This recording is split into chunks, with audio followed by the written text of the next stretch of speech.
Hey guys, Toxic here. We're going to be talking about some Astra Militarum today. I've been narrowing down what I want to add to my list. Haven't quite figured it out yet, and it is going to change over time of what I can get my hands on. Imperial Guard is one of the armies that I've always struggled when it comes to making a list, because there's just so much awesome stuff for relatively cheap points for what you get. Excuse me. And really it's just come down to what I've had. I've usually just brought big bulk lots of used Imperial Guard, and I'm like, well, let's see what list I can make out of this. I haven't really gone out of my way to add additions other than just maybe like a unit or two. But right now I don't have any Imperial Guard, and I'm just looking at different ways that I can get back into them. It definitely is my favorite army to play. So, I just want to talk about today what few things I picked out of the codex, throw in some things I don't like, put some things I do like on this side, and just kind of come up with some things. I think when I add it all together without upgrades, I'm looking at over 2,000 points, so I definitely need to cut it down a little bit. But I guess we'll start off with HQs. I'm looking at the company command squad. I mean, the orders in this codex are even better than the old Imperial Guard codex. The orders that you can get, some of them are pretty damn amazing. I'm not going to go too much into them now. Maybe I'll do a different video. So that's one of the things I think a company command squad is definite. However, you also have Commissar Yarrick, and he is even more amazing. I think he's 25, 35 points cheaper now, and he can actually issue orders as if he was a senior officer. He's a pretty decent tank in close combat as well. 4-up rerollable, invulnerable save. He's got that power claw. He's got, I think he's a 3-up. He gets back up if you do manage to, kill him. He's a beast, and he can issue orders. So I'm really not sure if I want to take him. Throw him up in like a blob squad, issuing orders, and then if the blob squad gets attacked, then he can take on challenges and such. And I think that would be a really cool idea. So I'm really looking at Yarrick or a company command squad, and I'm really not sure at this point where I want to go. But they are my HQ choices that I'm looking at.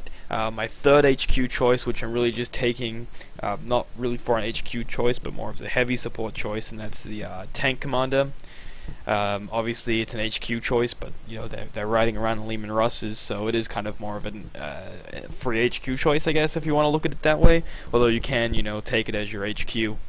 I mean, it's going to be filling an HQ slot, but I mean, you could take it as your warlord and not worry about the other ones. But I think the strength is with these officers is that you get those orders, and you kind of miss that with the tank commander. Anyway, I like the idea of getting the tank commander and upgrading him to Pask. You're looking at 70 points, I believe. It's like 30, 40 upgrade to Pask. You're looking at 70 points, and that's still not getting a tank. I would put him in a Punisher. So now you're looking at 140 for the Punisher. So you're looking at 210 points just for him and the tank, and then you do need to get at least one more Lehman Russ to make the squadron. The reason why I like the Punisher is that 20 shots, strength 5, no AP, but Pask actually makes that rending. So now you're looking at 20 shots. I think you're hitting on 4s now instead of, you've got the ballistic skill 4 instead of ballistic skill 3. So you're hitting on a better ballistic skill. 6s are going to be rending, so it kind of makes up for not having the armor value. Also, Pask also gives you the ability to reroll your penetrating and glancing hits, and he also has his warlord trait, gives you a preferred enemy. So not only are you going to have 20 shots hitting on 3s, then you're going to be rerolling 1s, then you're going to go strength 5 with rending. You're looking at a really decent weapon with a 14, on a tank with 14 armor at the front. Not to mention he's then going to get tank abilities to buff the guys around him. So the idea that I was thinking is taking the Punisher with Pask and then 2 battle tanks. Now you're looking at a very expensive unit. It's the 2 battle tanks you're looking at 300.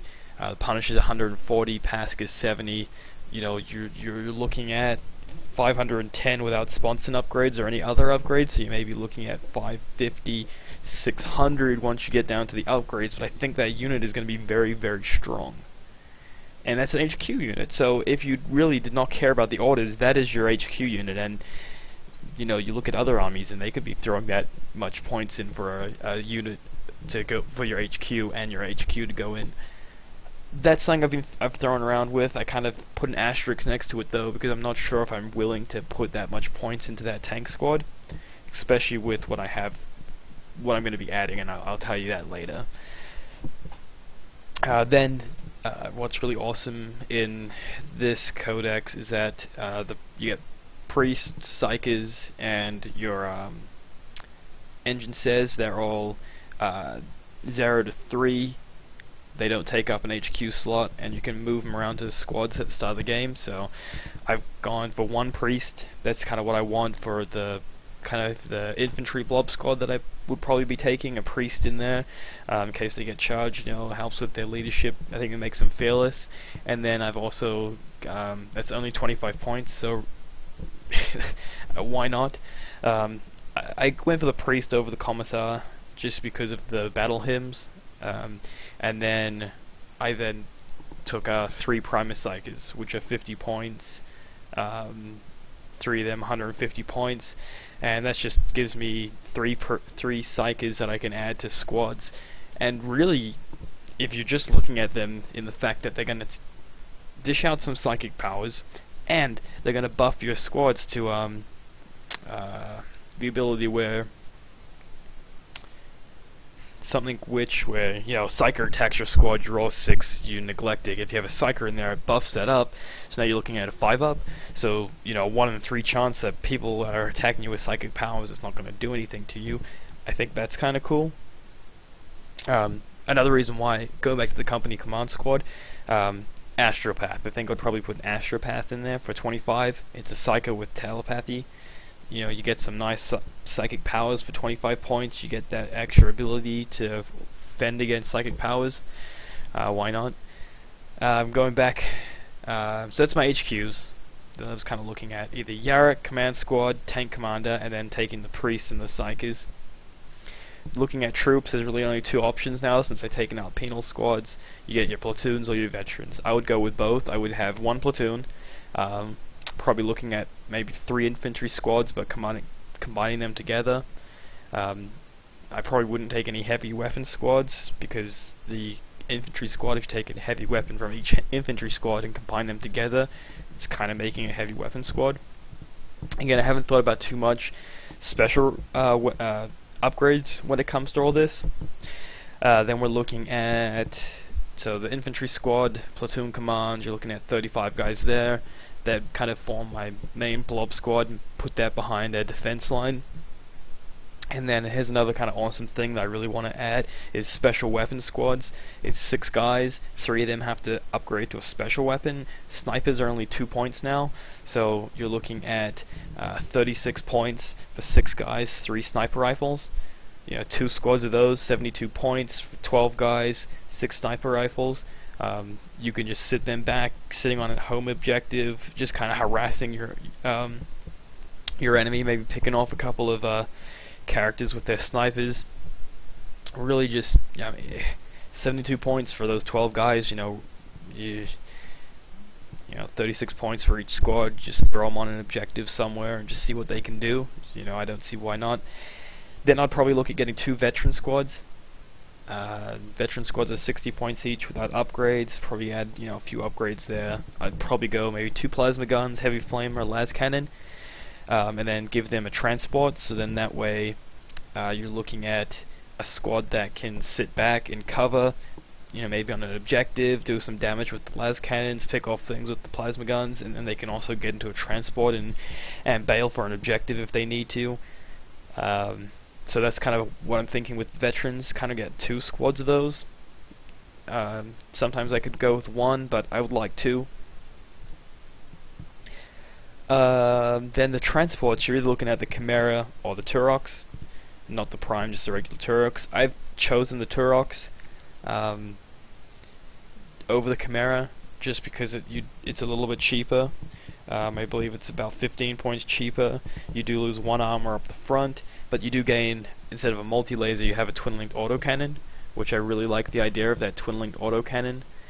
Also, it's an all-terrain vehicle, so it ignores terrain, so it's really good for getting to those objectives that may be hidden in some terrain.